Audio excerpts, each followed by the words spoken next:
Israel और Hamas के बीच युद्ध लगातार जारी है। दोनों देश एक दूसरे पर अभी भी हमले कर रहे हैं। हालांकि इन हमलों में इजराइल सबसे आगे है और वह सबसे ज्यादा फिलिस्तीन पर हमला कर रहा है। लेकिन वहीं एक बड़ी खबर निकलकर सामने आई है। दरअसल इजराइल ने भारत सरकार से 1 लाख मजदूर मांगे हैं। आखिर इस युद्ध के समय में इजराइल भारत से 1 लाख मजदूरों को क्यों बुला रहा है? क्या है पूरा मामला? देखिए खास रिपोर्ट।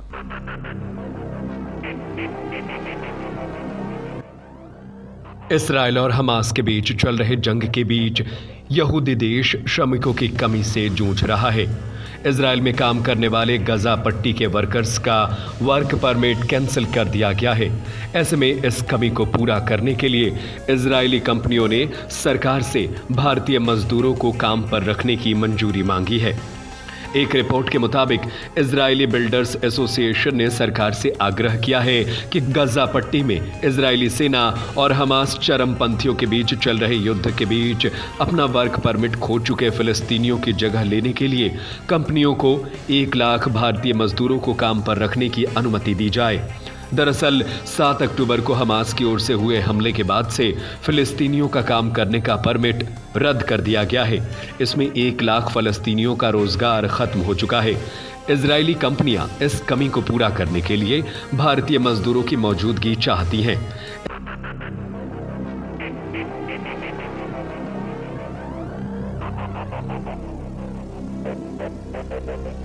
इजराइल में निर्माण से जुड़ी कंपनियों में पारंपरिक तौर पर फिलिस्तीनी मजदूर काम करते आ रहे हैं, लेकिन हमास हमले के बाद इन लोगों को काम से हटा दिया गया है।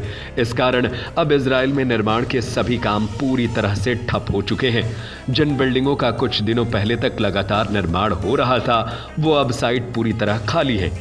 इजरायली बिल्डर्स एसोसिएशन के हैम फिगलिन ने कहा कि वे इस संबंध में भारत सरकार के साथ बातचीत कर रहे हैं और फिलहाल इसे मंजूरी देने के लिए इजरायली सरकार के फैसले का इंतजार कर रहे हैं।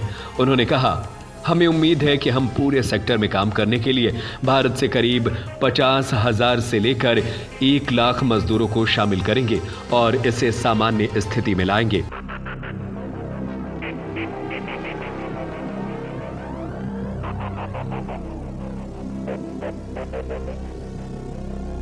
मई में इजरायली विदेश मंत्री एली कोहेन भारत की यात्रा पर आए थे।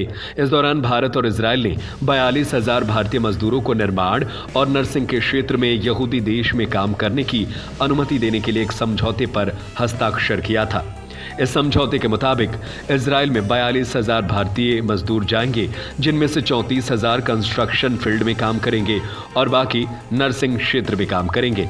इस कदम से इजरायल को जीवन यापन की बढ़ती लागत से निपटने में मदद मिलने की उम्मीद थी, क्योंकि भारतीय मजदूरों को तुलनात्मक रूप से सस्ता वेतन दिया जाता है और इजरायल 1 लाख मजदूरों की कमी से जूझ रहा है। देखना होगा कि भारत सरकार इस पूरे मामले पर क्या फैसला करती है। आपको क्या लगता है, क्या भारत से मजदूरों को इजरायल में भेजना सुरक्षित है? हमें अपनी राय कमेंट करके जरूर बताएं।